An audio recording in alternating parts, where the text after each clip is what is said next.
Hello Libra, welcome to your reading for September. This is for Libra, Sun, Moon, Rising and Venus. Please make sure you check all your placements to get a clear picture of what's going on for you at this time. As always, this is a general reading. It may or may not resonate for all of you. Please take the bits that do resonate and leave the rest behind for somebody else. Now, I am primarily a love reader. That's what I'm going to focus on. If anything else pops up, I will address it, of course. And if this reading does indeed resonate with you, then any interaction with it, whether it's a like or a comment or a subscribe, will not only help my channel grow, it's going to add your energy to the collective pool and just make it easier for me to read for everyone just a little bit better. I'm going to be freestyling your tarot spread, starting off with some oracle cards. Towards the end of the reading, I will be pulling a few initials and sun signs for you, so make sure you stick around for that. All right, we have Sunstone. Take pleasure in the things you do. That's interesting. That's reminding me of Venus retrograding in Leo. It's going to be out of retrograde by the 5th of September, which is good because it's been a long retrograde and it's been affecting everybody's lives, not just romantically, but again, Leo rules the 5th house, right? That's creativity, it's art, it's music, it's play, it's luxury. So I feel like everything has slowed down just a little bit and it's been difficult for us to be happy with our environment. It's been difficult for us to appreciate the little things.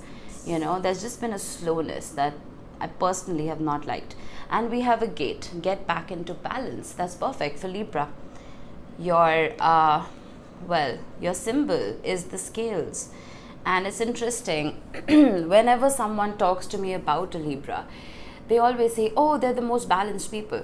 And my mom was a Libra, and I can say this with authority. You guys are not balanced.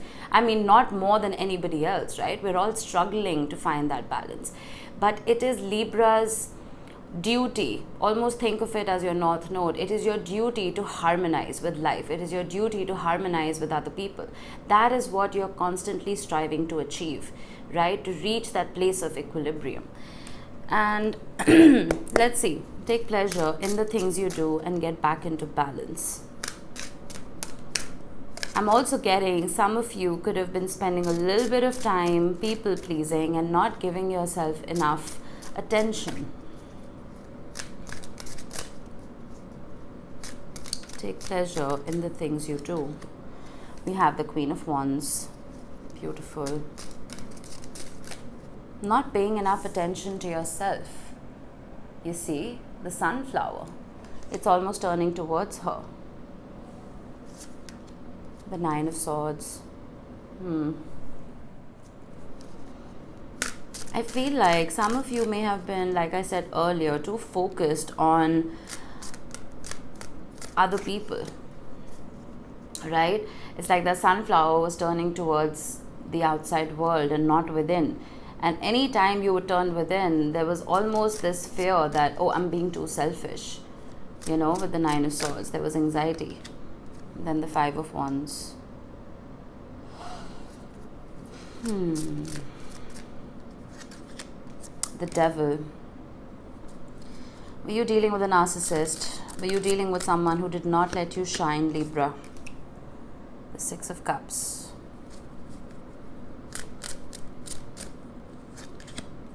The Knight of Cups. I'm getting a roller coaster again. I think you got a similar reading a couple of months ago where the highs were too high and the lows were too low. Knight of Swords and the Seven of Swords. I'm not getting any stability here. None whatsoever. The World card with the Five of Cups, Eight of Pentacles, Two of Cups, Nine of Cups, Six of Swords. Too much up and down. I feel like with the Queen of Wands and the Devil, it is possible that, like I said earlier, you were dealing with somebody who almost forced you to be backstage, right? Someone who may not have allowed you to display your full, authentic self in this relationship.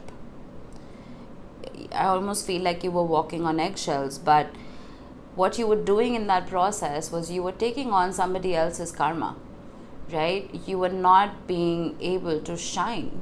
You were not being able to be you. But with the Nine of Swords and the Six of Cups, it's almost like you couldn't release this because either you made too many memories with this person, and that happens, right? When the memory roster is full, it's very difficult to eliminate that person from our life. And this could be a soul connection. That's what the Six of Cups represents. Maybe a lot of time has passed and you find it difficult to be without this person's energy, and vice versa.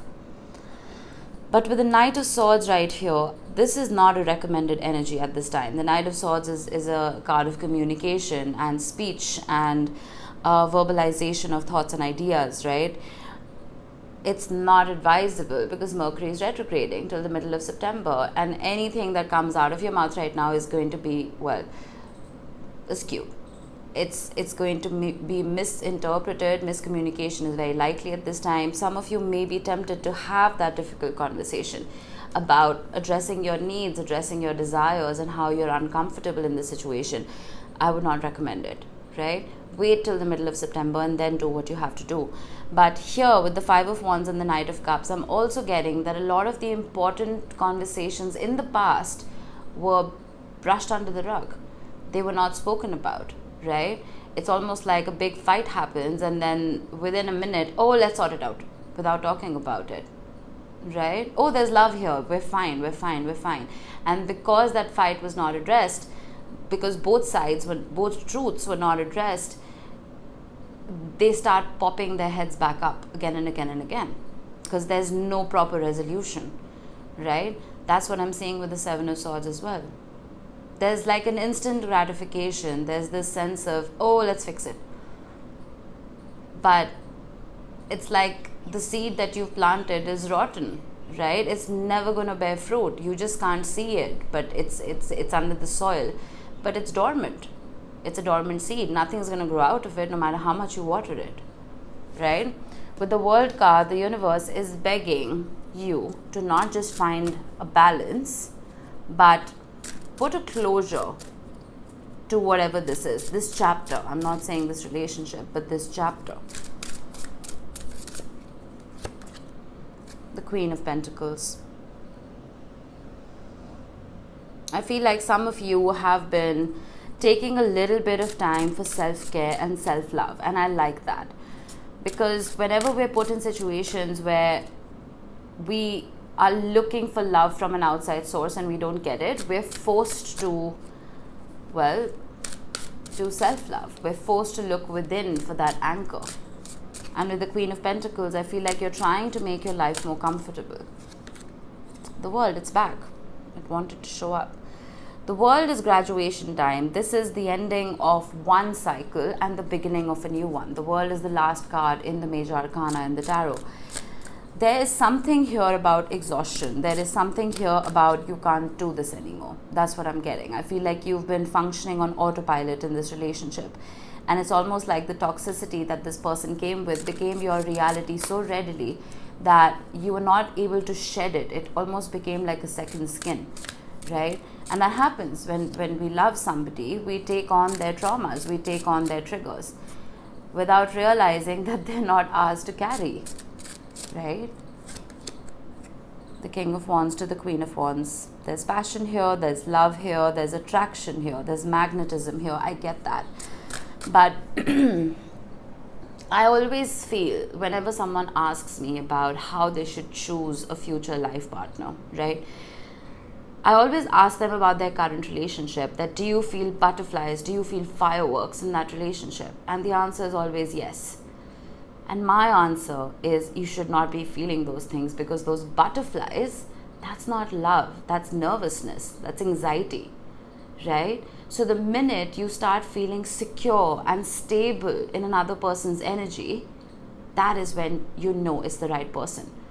It's almost like an ECG graph. There aren't too many spikes and dips, right? I'm not saying you're flatlining, but it's a very healthy ECG graph.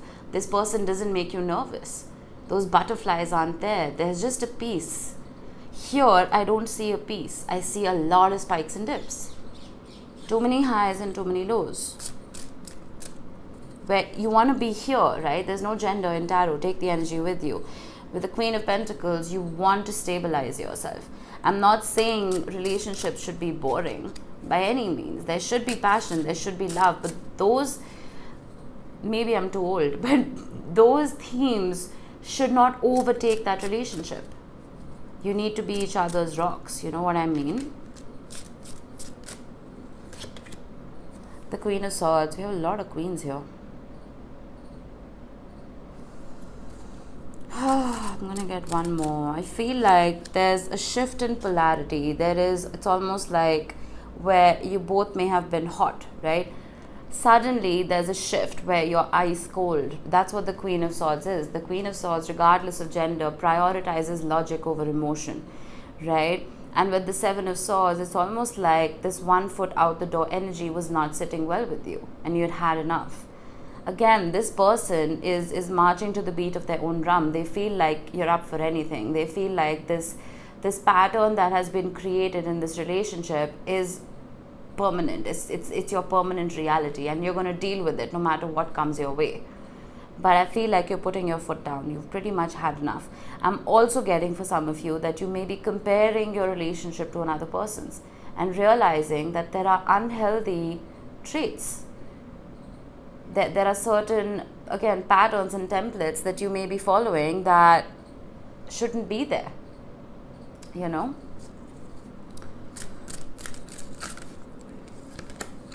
The Four of Wands. I do see a reintegration. I don't see the two of you separating or anything like that. The Four of Wands is a coming together. It is building a home with another person. It is stability and security, which is what we're after, right? But again, if you keep doing the work for this person, they're not going to learn anything, right? I think you've realized that. You don't even need me to tell you. You see how she's carrying enough on her back, but she's still intent on picking more flowers. And I feel like that's a very Libran trait. Again, speaking from experience, I feel like you guys thrive in relationships because you're always ready to do other people's work, right? You're one of the kindest people I know.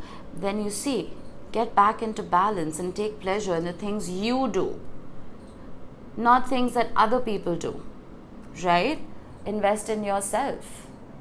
No gender in tarot, but the King of Pentacles, you see how she's investing that pentacle into her own heart. And we have the Queen of Pentacles as well. I'm not saying be selfish, but the longest relationship we've ever been in is the relationship with ourselves, right? Some of you may have been ignoring that relationship. I don't know why I shuffled.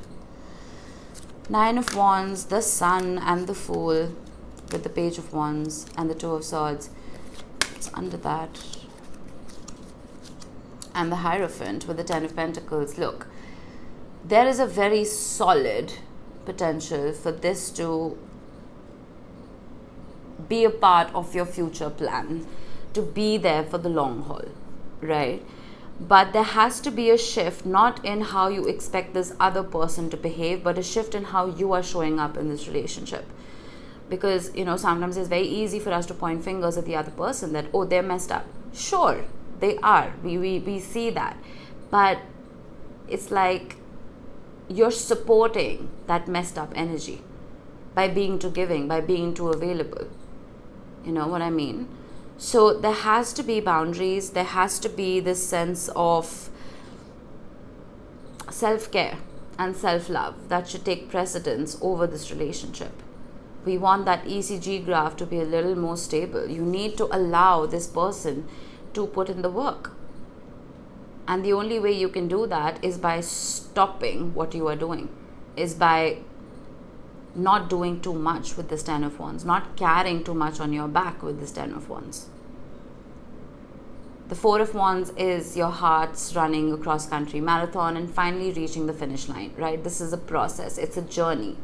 It's a chapter. But till these things are addressed, until you change how you're showing up in relationships, it's not going to fix itself. The North Node has, the North and the South Nodes have moved into Aries and Libra, right? And this is a prime time for you to understand who complements your life, or if you're better off by yourself. Only if someone is adding to your life should you get into that relationship? If they're taking away from your energy, what's the point? Right? People aren't introduced to us to complete us. We're already complete. The minute we are born, we are complete human beings. We don't need another person to do that for us. Relationships come in as bonuses. That, oh, job well done, that's a cherry on top. You're a full Sundae, right? You're still edible. But that cherry on top makes your life better. Is this person making your life better, or are they taking away from that sweetness? Ask yourself that. All right, let's get you some sun signs, etc. We have Capricorn, we have the number 2, and we have Neptune. Neptune is retrograding, and when Neptune, which is the planet of rose-colored glasses, while it's retrograding, those rose-colored glasses come off and we are faced with a reality check. And Capricorn is the master of reality checks. You may have Capricorn heavily in your chart. If you do, tap into that energy, right? Or you may be dealing with someone who has Capricorn. But Capricorn energy is very Saturnian. It is very real. It's very solid. There is no la-la land about Capricorn or Saturn energy, or even Neptune retrograde energy. This is about not the 10 of Cups. This is the 10 of Pentacles, which we saw at the bottom of the deck. What is solid? What is tangible almost within this relationship? This is not about falling in love with potential. This is about falling in love with reality. Can you build a home with this person, right? Metaphorically speaking, or even physically, it doesn't matter. If you've been seeing 222 a lot, this personally is my favorite angel number. This talks about integration with your higher self, with another person, of course, and it also could be a sign. I have started personalizing angel numbers. I don't look at the literal meaning of those numbers. I just see what's happening around me when I see a particular angel number, and I customize it to myself, right? It's a beautiful practice, and it's a great way to communicate with the universe. Let's get you some initials to close it off.